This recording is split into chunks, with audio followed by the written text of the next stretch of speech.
All right, we'll call this meeting to order. Welcome, everybody.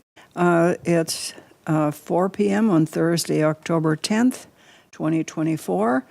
This is the Library Board meeting, and we are in the City Hall Council chambers. So the first item on our agenda is for the approval of the agenda. I'll have a motion in that regard. So moved. Do I have a second? Second. We will note that we were sent out an addendum, and so I assume the motion and second include the addendum. Yes. Oh, yes, and yes, yes. All right. All in favor signify by saying aye. Aye. Opposed, same sign. We have an agenda. And now we need to approve the minutes from the September 12th, 2004 Library Board meeting. Everyone's had a chance to look those over.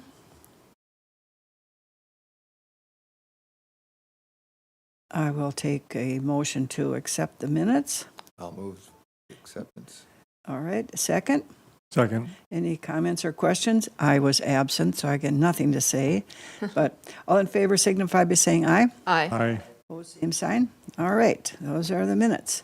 And now we can move on to the financial report. We are 76.77% through 2024, and our budget is approximately 77.95% expended. Bills paid during September included $1,081 to Hilliard for paper products, things like paper towels, toilet paper, etc. $206 to Clausen Mechanical for water heater replacement. That was for the labor only. That water heater was replaced in 2022, so the warranty covered the actual water heater. $1,067 to Spend Certified for a Betamax recorder player for the Memory Lab, which was covered by the Mellon Foundation grant. $30 to River Creek Nursery to replace dead plants in the landscaping. And $15,736 to Traverse des Sioux Regional Library for the second half of our 2024 member fees. We also paid $546 to the New Ulm Body Shop to repair a patron's car that was damaged when library staff opened the book drop door. So patron was pulled up as we were entering the book drop door, and the door swung too wide and dinged and scratched the car. So we paid for to have that repaired. I just wanted to note too that the budget seems overspent for where we are in the year right now. When you consider that our furniture purchases, the first half of the security camera project that we paid as a deposit, and our library technology equipment grant line, which is the Mellon Foundation, those things, without those things included, we're about 72% spent on the budget right now. So no need to panic then, huh? No Right. need to panic. Any other comments or? Yes, April, on the issue with the patron's car, if that damage had been more substantial, does the city have a insurance policy that would cover that up to a certain deductible? Yes, I don't know what the exact deductible is, but I checked in with the finance department when it happened, and the deductible was more than the cost of the repair. Okay. So we had the patron go get a quote, which she gave to the library, and then we okayed her to go ahead and get the work done. Okay. Great. Thank you. Great. Any other questions, comments? Otherwise, we'll move on to the department activities report for September 2024. Right. As I mentioned in the financial report, we replaced some of the dead plants in the landscaping. It was just a couple empty spots there. But I just want to say a thank you to the New Ulm Garden Club volunteers, Julie Gartner and Deb Steinberg, who came. They went out to River Creek Nursery and picked out the plants that they thought would work in the landscaping and planted them for us. And then they also, the secondary hosta bed that's out front, they went through and split up some of the hostas and spread things out based on the way things were growing there. So I just want to say a big thank you to them for their attention and their volunteer work at the library. As we talked about at our last meeting, our panic button system was replaced on Friday, September 20th. So the work is done on that. I've been working with the Friends of the Library on advertising for the annual used book sale, which is being held November 7th through 9th, 2024. Information about that can be found on the library's website at www.newulmlibrary.org. Our genealogy club took a field trip this month to the Martin Luther College Library. The MLC library staff talked about the organization of their collections, shared some resource sheets that they have, and then gave a tour of their facilities with emphasis on family history-related materials. So I just want to thank the library staff there. Linda Kramer and her team there are a great partner. We really appreciate working with them. We've received some new equipment for the memory lab with purchased through those Mellon Foundation funds. Our programming and technology services librarian installed a new microfilm scanner and the computer that we purchased with it. He also installed a digitization computer was also set up and connected to the hardware for audio cassette and VHS conversion, as well as CD and DVD burning. He tested all those connections, and the station is now updated with all the functions that it had before. We also have ordered a Betamax player and other equipment which will be installed as it arrives.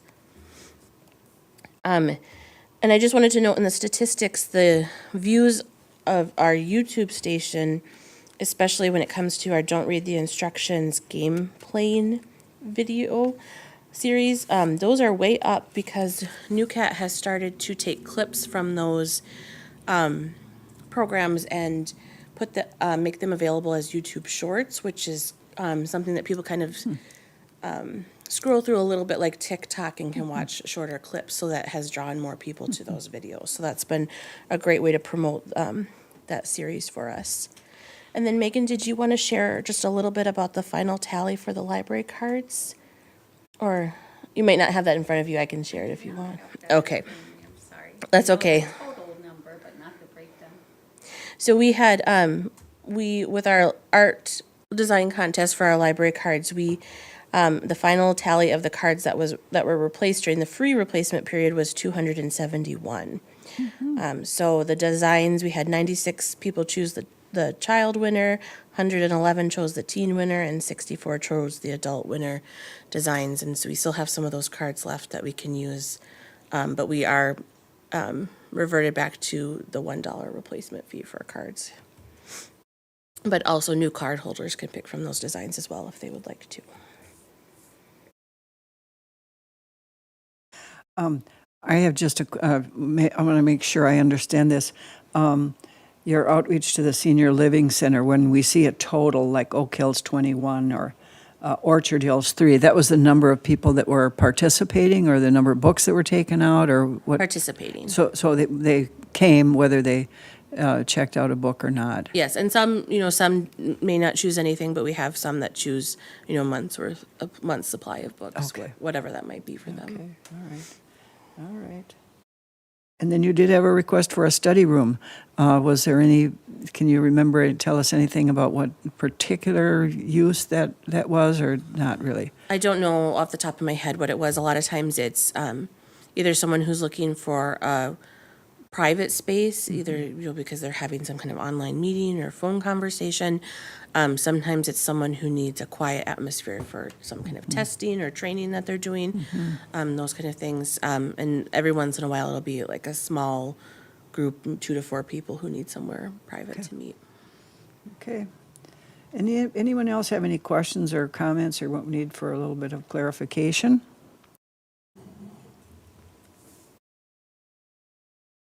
People are coming to the library, that's for sure.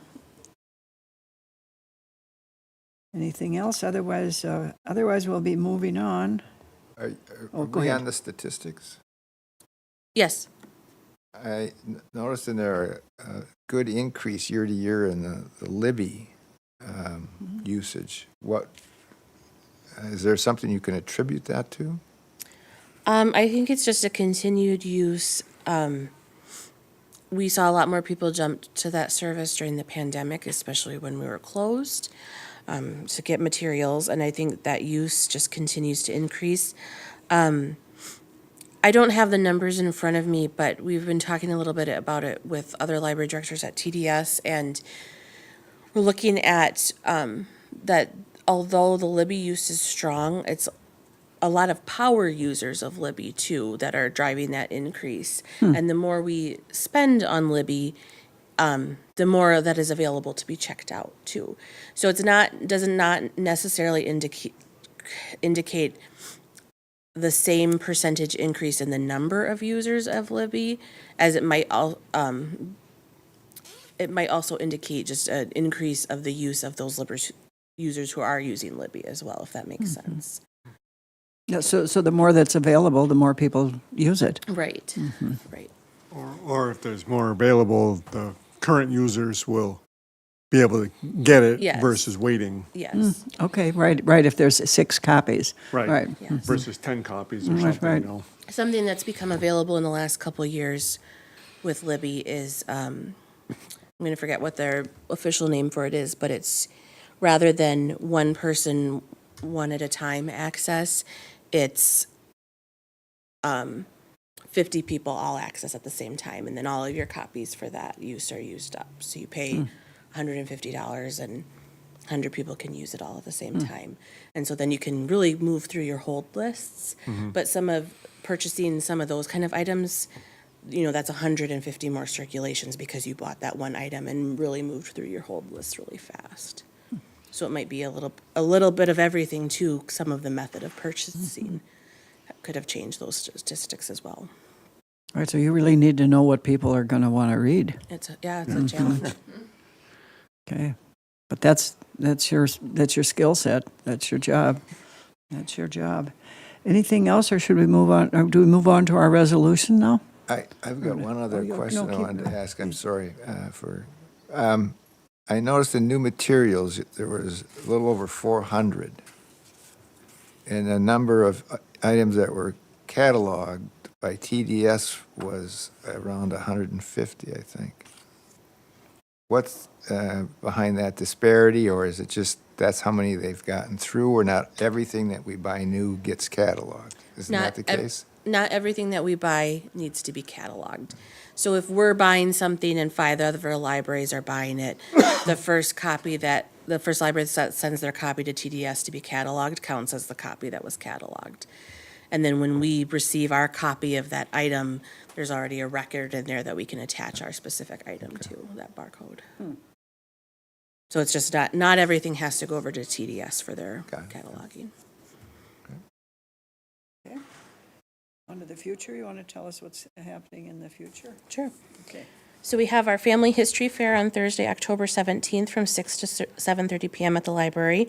We'll have area historical societies and family history organizations available with info about their resources, and they'll also be available to answer questions. So we invite everyone to attend that. We're showing a no school afternoon movie on Friday, October 18th at 2 p.m. We'll be watching Wish. And the movie screenings at the library are sponsored by the Optimist Club of New Ulm, so we thank them for that. We are presenting a creative workshop called Making Art in Evil Times with R. Alan Brooks, who is an author and professor. And that's on Thursday, October 24th from 2 to 3:30 p.m. He'll be teaching strategies for overcoming creative fear. And we've funded that with Arts and Cultural Heritage Fund grant. And then we're trying something new. We're having a stuffed animal sleepover on Monday, October 28th. You can drop off your stuffed animals between 4 to 5:30 p.m., make a name tag, and then read a bedtime story to your stuffed animal before they stay overnight at the library, where we'll be documenting all of their adventures. And then you can pick them up between 9:30 a.m. to 8 p.m. on Tuesday, October 29th, and learn about everything that they got up to while they stayed overnight at the library. It's awesome. Is this children only, or? Yes. Registration is required. The program is for ages 2 to 8. Oh, darn. Just missed. Oh, that sounds like a lot of fun. That's it for programming. All right. All right. Time to move on to resolutions, or have I missed something? Yes, go ahead. All right, on to we're resolved here.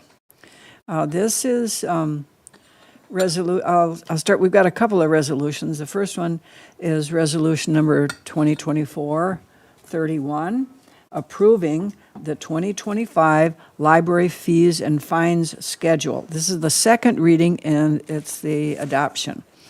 The City of New Ulm annually reviews its schedule of fees, As a part of this, the library is required to update its fees and fines schedule.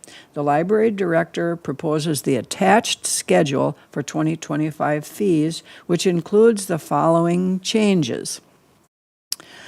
Eliminating meeting room rental fees, eliminate equipment rental fees, add note under fax transmission that there is no charge for local toll-free numbers cover sheets. So, changes proposed by the library board members will be incorporated. After adoption, the schedule will be submitted to the finance department for final approval by the city council.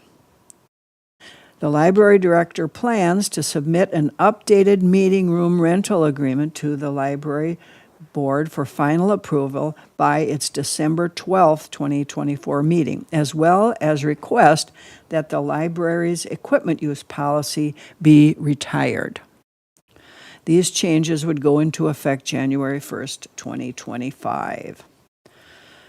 So you went over this in my absence last time, so I want to know if anybody's got any additional comments or questions. Otherwise, we'll just go on. I'll take a motion to accept that resolution. So moved. A second. Second. Any further discussion? Otherwise, call the roll. Secretary, call the roll. Dustin, yes. Vince, Yes. Ruth Ann, Yes. Yvonne, Yes. Sarah, Yes. Carl. Yes. All right, there we go. Scrolling down to resolution number 2024-32, accepting TDS Collection Development Grant. At its September 19th, 2024 meeting, the Traverse des Sioux Regional Library Board approved awarding $100,000 in funds toward member libraries' nonfiction collections, with the goal of updating and refreshing the relevancy and accuracy of collections throughout the regions. New Ulm Public Library's share of these funds is $11,090. And that sounds fabulous. Is there anything else we should know about that? Is there anything in particular behind this? Is it, So, TDS has unspent regional library basic system support funds that they have to spend by June 2025. And so because they are unspent funds just from that 1 year, they have to be spent on one-time purchases. When we got the new Collection HQ tool, that helps us determine what's being used in our collections, what needs to be removed from our collections. They saw region-wide that a lot of libraries have out-of-date nonfiction collections. And so their goal with using these funds is, one, to use them up by the deadline, but two, to help libraries update those nonfiction collections so that they're refreshed for patron use. So the way they broke it down was using the same, they use a number of formulas when they calculate our member fees for the year, but they based the amount of the $100,000 on the percentage of that total collection that we represent for the whole regional library. right? So this grant that they got, then, it wasn't specifically for nonfiction, it was for a set amount of money, and then they determined, the Traverse des Sioux determined how it should be spent, and based on the data showing that the nonfiction collections are out of date, they decided to spend it on that. Yes. So does the New Ulm Public Library, does that have to use the funds by June 25th as well, or does that get extended? Yes, the deadline they gave all of the member libraries they want all of our orders by May 23rd, 2025. Got it. Okay. So is that doable for $11,000 in books? Yes, Okay. the challenge will be to weed as we go. Oh, right. Yeah. Well, can you buy, is it just books, or can you buy Libby? It's for the physical collection. It's for the physical collection, that's fine, that's right, that's That's a right. good question, because it did Yeah. say collection. You Right. really didn't, Right. couldn't tell if it was audio or. Right. Yeah, and I just want to note, based on the wording here, this is not a check that TDS is writing to us. They're asking that we just submit our orders to them so they can place the orders for us. Okay. And our limit is $11,090 then. Yes. Right, Yeah, right, and then they keep track of it, Right. yes. right, all right, okay. Good. Any other questions, comments? I think it's great. It's great. All right, I move that we approve. Second? All right. Any further discussion? Otherwise, call the roll. Dustin, yes. Vince, Yes. Ruth Ann, Yes. Yvonne, Yes. Sarah, Yes. Carl. Yes. Right, passed. Now we go on to resolution number 2024-33, accepting the July 1st to September 30th, 2024 donations and memorials. And the list below describes donations received by the library for that period of time. And this includes general donations and memorials. The donor is Patty Lee Bach, $100 for books. There's an anonymous donation of $40 put in the donation box with no designation. Donor Linda Lindquist in memory of Eugene Biragle, $25 for adult books. Teresa Westrup in memory of Barb Runk, $20 for adult books, specifically crochet books. Sue Ullery in memory of Barb Runk, $25 cash for adult books regarding crafts or pets. And then the Lions Club of New Ulm, $1,000 in cash for adult books, large print books. So the total is $1,110 on there, and plus the value of the actual books, the first one that I read. So then the total donations is $1,210. So, and the library board accepts these donations with gratitude to the donors. It's a well-loved library that people want to give their gifts to. It's wonderful. I'd like to raise up Barb Runk. She was a longtime employee at the library and did a fantastic job, and we always appreciated her work and dedication to the patrons. Thank you. Thank So you. when donations are made in memory of people, is that in any way designated in the stuff that end up getting bought? Like, is there like a sticker on the inside of the front cover that says that, or? Donors do have the option of requesting that, which we honor if they would like that. Okay, otherwise it's just, this is just the Yes, means of memorializing it? yes. Okay. And then I did see the picture in the paper of you accepting the Lions Club donation. Yes, thank you, Lions. Anything else? Otherwise, we'll call the, do I have a motion? You know, we need a All right, motion. so now I need to call it. Go ahead. So move. Okay, I'll second. all right. Any further discussion? Call the roll. Dustin, yes. Vince, Yes. Ruth Ann, Yes. Yvonne, Yes. Sarah, Yes. Carl. Yes. Motion, resolution passes. Okay. Now, this is a long time in coming. This is a request for board action to just receive and order filed use of the Rudy Good Memorial Fund. Now, I don't know how long ago, a year ago probably, we got word from the finance department that we had these funds that were just sitting there. So spring into action. Spring into action. The action that we'll take is to receive and order filed use of the Rudy Good Memorial Fund for book purchases in the amount of $1,545.56. Now, like I said, that memorial fund for Rudolph Good currently has that money in it, and they've remained unspent for a long period of time, during which the intended purpose of the funds became unclear. And the library director worked very hard with the Good family because they wanted things clarified. Was this for Rudy Good or Raleigh Good, or was there any, has it been used before? Did they have any idea who made this donation? And I think it was all pretty unclear. but we finally, and I was copied on all the emails back and forth, and this was, you earned your $1,545.56.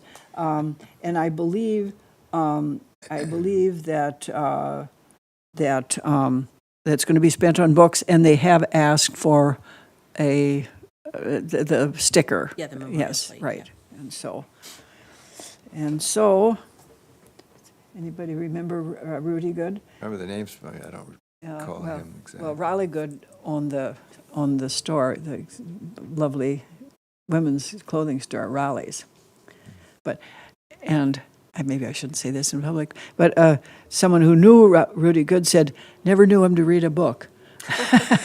which might have been why the family's going, really?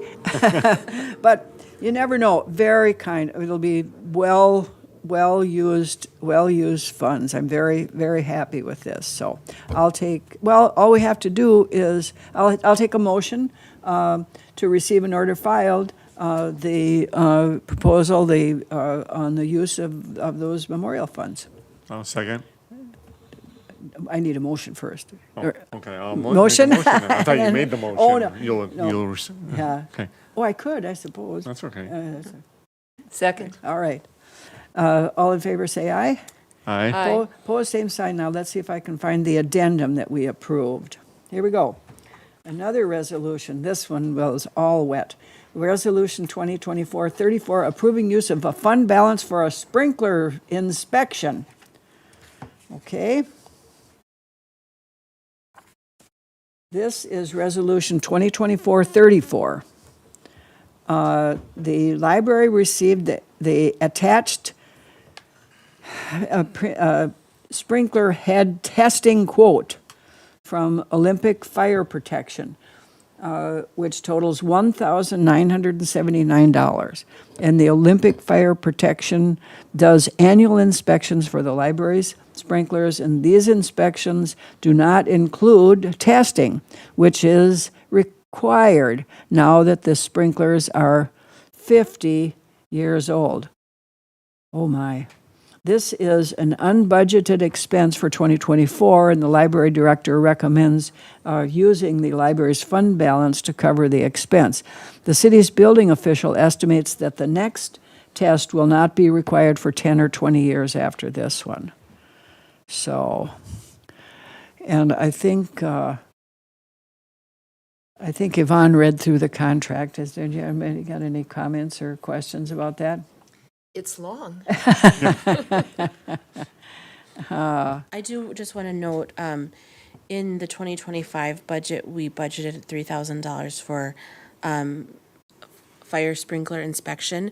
That is for the pipes, not the sprinkler heads. Okay. The pipes have to be done every 5 years. Okay. So this one was a new one for me. I wasn't aware of this. I'm sorry. And I assume that the building inspector pointed that out, or, yeah, all right, well, or the fire chief, one of the two. So, good. Yeah, where I work, we're just going through a sprinkler head and pipe replacement because we're finding that the piping in the heads are 50 years old also, and rather than do the testing, we just replaced all the heads. But that can get kind of expensive. So I wouldn't be surprised if when they do the testing, when they spend the 1979, that they'll say some or all of the heads have to be replaced, which will be an additional expense later, probably next year then. Well, But, and also, maybe we could work it in conjunction with getting the piping tested. Because if you find that the piping has to be replaced, you can then replace the piping and the heads at the same time and probably save a little money rather than do it twice. Sure. and who in the city would be it's not April, who'd be the expert on that type of thing? Would it be the, It would be probably the building official and the fire chief possibly in conjunction. right. But it would probably fall under the building official's Okay. job duties as All far right. as the maintenance part of it. well, I'm sure we go through this, I'm sure you'll be in contact with those folks, so. Okay, all right.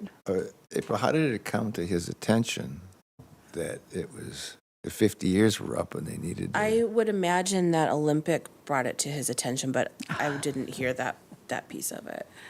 Yeah, I think the heads have engravings on there or stampings on there that indicate the year that they were manufactured, so then they could utilize that to determine the age of them. We did already have our annual inspection from Olympic, so I would, if they were looking at that during their inspection, that's probably where Yeah. it popped up. Well, and that was one of my questions. That you've worked with Olympic before, you know, so it's not a Best Buy date. Yeah, It's a- no, it's right. a- You gotta go, for this kind of stuff, you gotta go through accredited organizations, Right. fire protection organizations, so, yeah, not any fly-by-night Tom, Dick, and Harry can do this, Oh, so. no. Yeah, right. All right, I'll take a motion to allow this money to come out of the fund as stated. So move? Second? I'll second. Any other further discussion? Hearing none, let's take the roll. Dustin, yes. Vince, Yes, Ruth Ann, Yes. Yvonne, Yes. Sarah, Yes. Carl. Yes. Any other business to come before this board? Any other business? Going once? Going twice? All right, we're adjourned. Thanks, everybody.